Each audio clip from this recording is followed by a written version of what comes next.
Hi, this is Justin Sullivan from New Model Army, and you're watching Music News.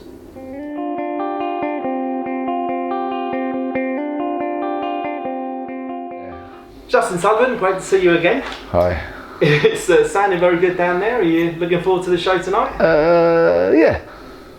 I was just thinking on the way down here. Well, when in the old days when the Forum was a town and country, I saw you 30 years ago, maybe more. When's the first time you played there? First time we played here?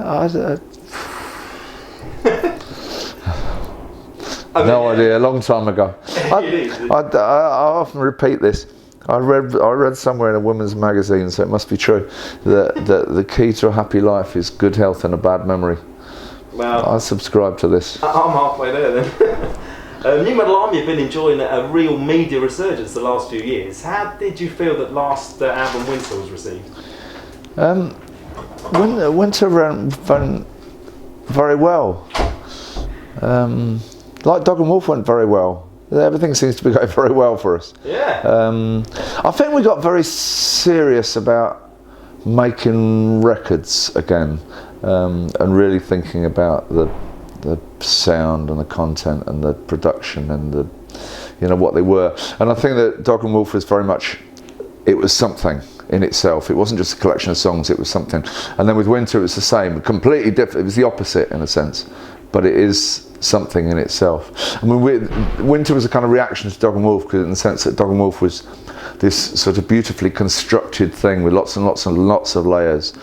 Nothing was really played live. We sort of built it up, particularly myself and Michael, and we went to Joe Barresi to give it this amazing sort of mix. And then we thought, we did sort of repeated the trick with Between Wine and Blood, doing it the same way. And then we thought, okay, we've done that, now let's do the opposite. Now let's make an album which sounds like a very loud band in a very small room with very little effects. You can tell by the way it starts, that big distorted bass chord at the beginning, and then the vocals bone dry. And I think that kind of said, okay, we're doing something different. And we finished it in something like February, March or something. And I didn't want to listen to it for a while. Obviously, when you finish something, that's done. It has to be clawed out of my hands. But once I accept that it's done, it's done. But then I did put it on the day after Brexit, and I thought, yeah, that's the sound of the moment.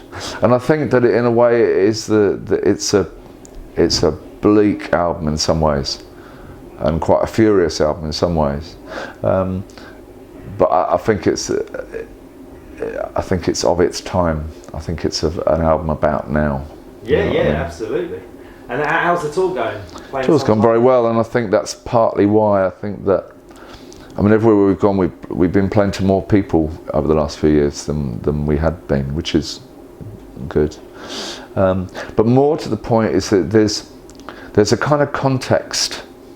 Everything that's going on in the world gives concerts like ours. There are lots of other artists like us that are doing something which is related to the real world, and I think it gives the concerts more importance, vibe. People need it more, and not just in Britain. We're in Poland, and they've got this right-wing Catholic government there, and people need it more. And Germany, the resurgence of the right is everywhere, and so I think the idea of joining together with other people in a public space and celebrating something which is the opposite of what these fuckers believe in, I think that's important for people again.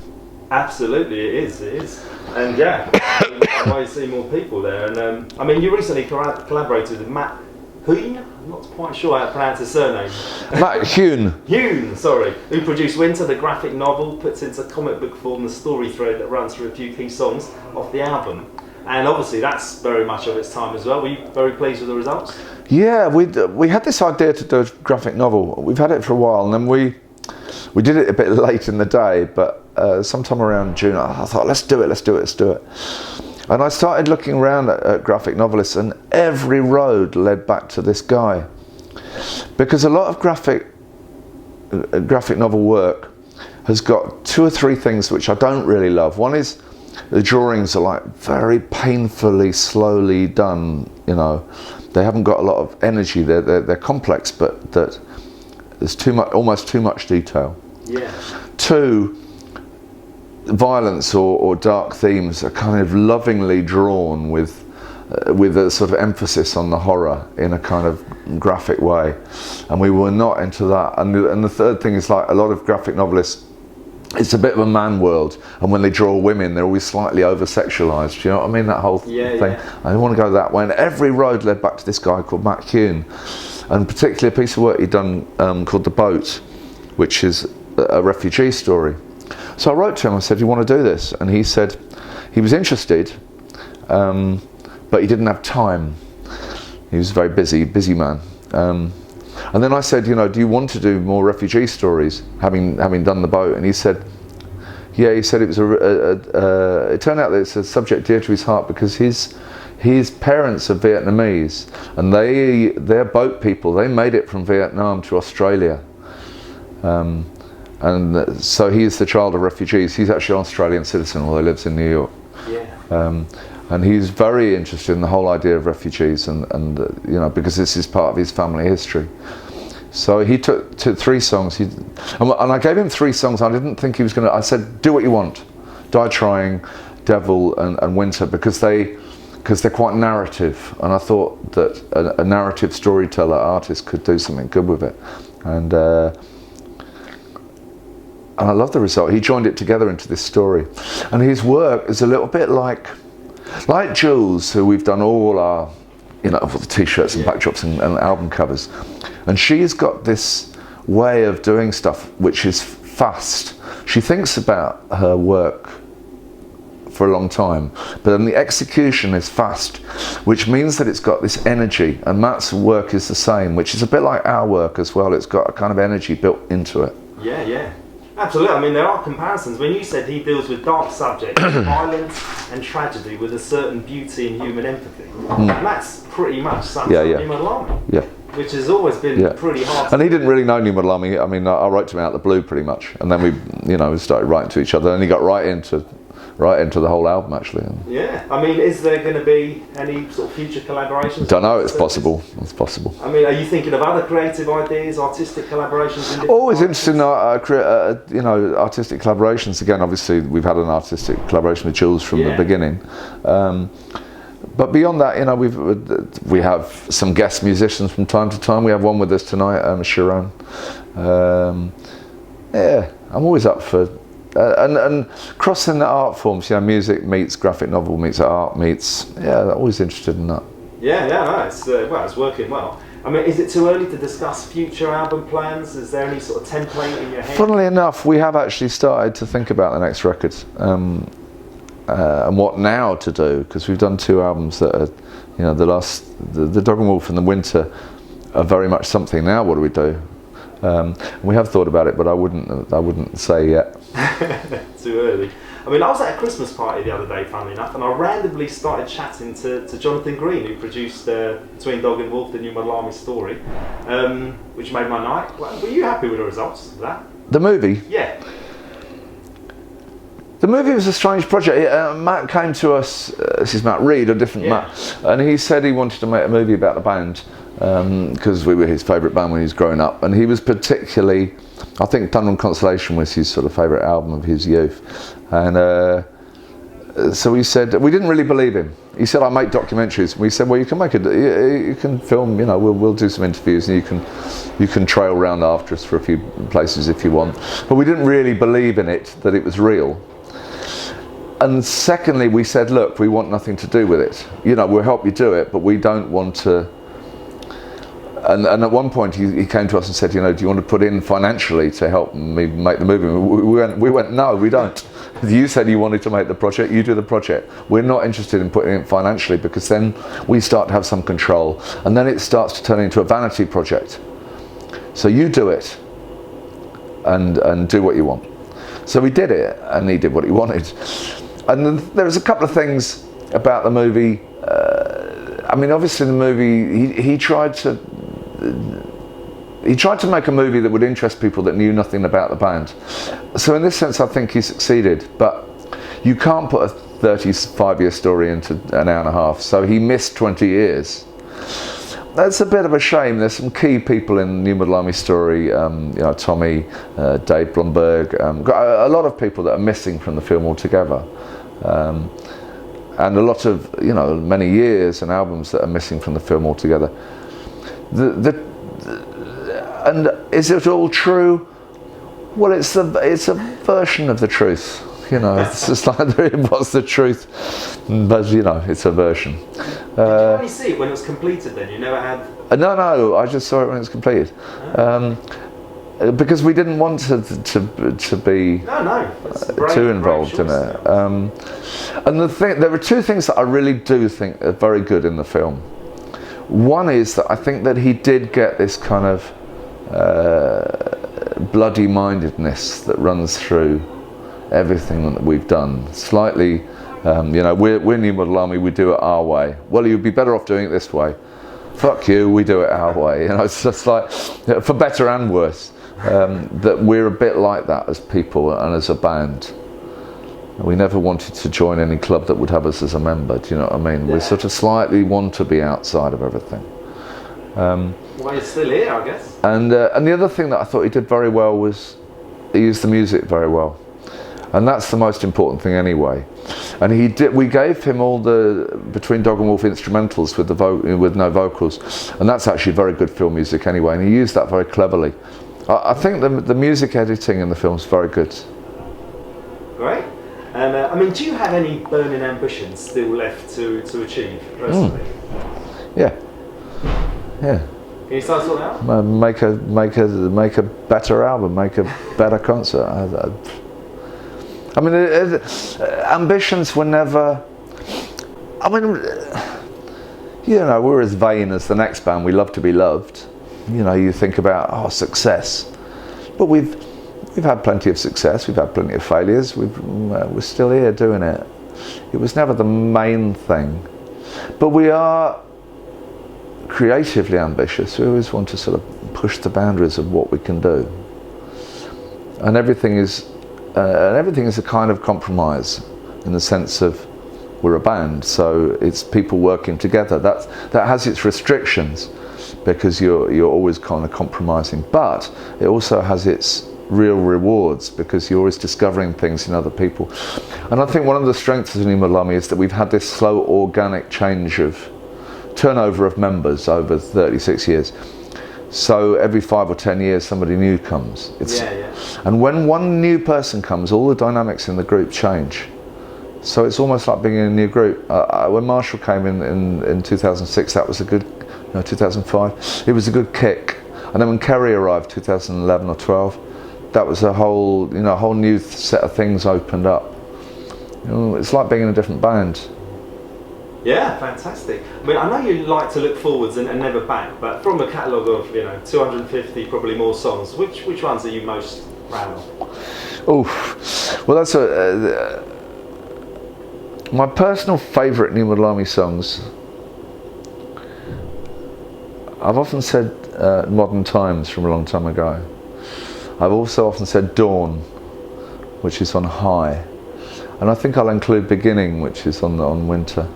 I like Winter as well. I like a lot of them, but special favourites: Dawn, Winter, Beginning. Right. Yeah, but we've all got everybody in the band's different, so we argue about what to play endlessly. Yeah. You've sung recently a few times about time passing, time's running out. Are you becoming more aware of mortality?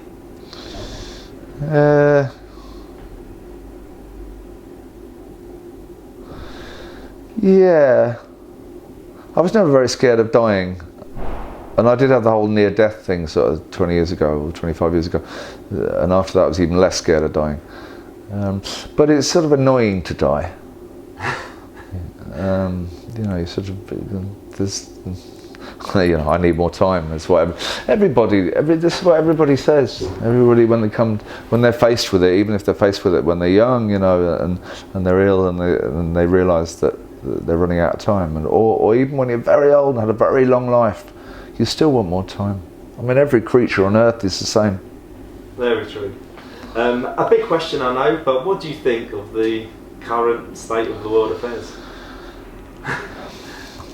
Old churn. This is the old Chinese curse, isn't it? May you live in interesting times. Interesting times.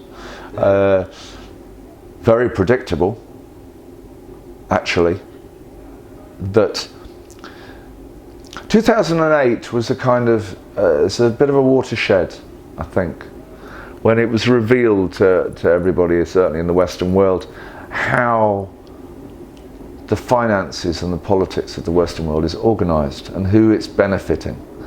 This was revealed to everybody in 2008, and it was an opportunity to go, really, this is not benefiting very many people. Perhaps we should alter course. No, we didn't alter course. So now we're entering the line I wrote in, or I stole it actually, in Winter, the age of consequence. And if you want to be a terrible pessimist, you can look at the horrible, the rise of the horrible right, with their narrow-mindedness and their tolerance of violence, really, and think, oh my God.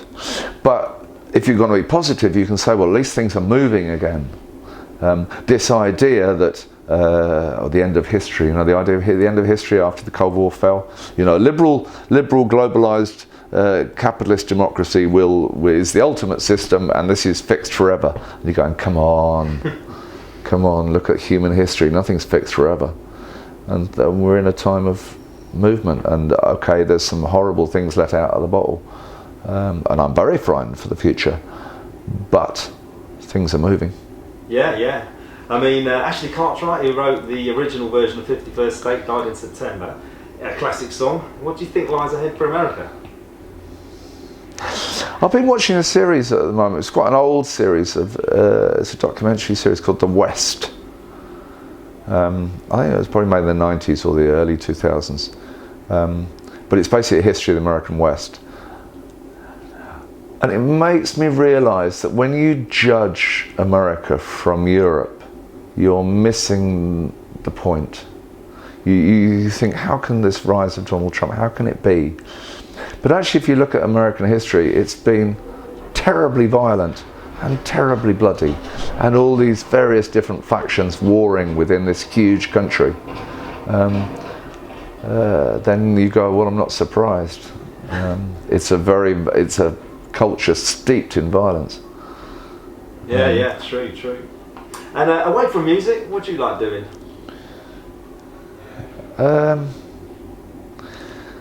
Staring at the sky or the sea or mountains, talking to people, driving.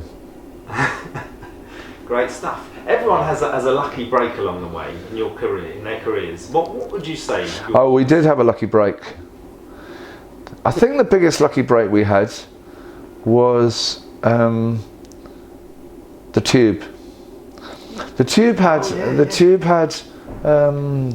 a known band, a semi-known band, and a fairly unknown band every week, and it was live. And in those days, sound engineering on TV wasn't that great, so everybody sounded a bit ropey. And I think it was our manager at the time, Nigel Morton. He persuaded Malcolm Geary from the Tube to come and see us at some place in Stevenage, of all places. And he came and he loved us, and he put us on the Tube, and that changed the course of everything for us, I think, really. Before that, we made a couple of singles. We were struggling along. We were getting small audiences, and after the Tube, our audiences quadrupled, and that was the beginning of. And then a couple of months later, Vengeance came out, and after that, everything sort of went for us, really. That was our lucky break. I remember it well. Fantastic. Well, thanks a lot for your time. Is there anything else you'd like to say to Music News watchers? Hi, Music News watchers. Fantastic. Looking forward to the show. Cheers. Pleasure. Thanks.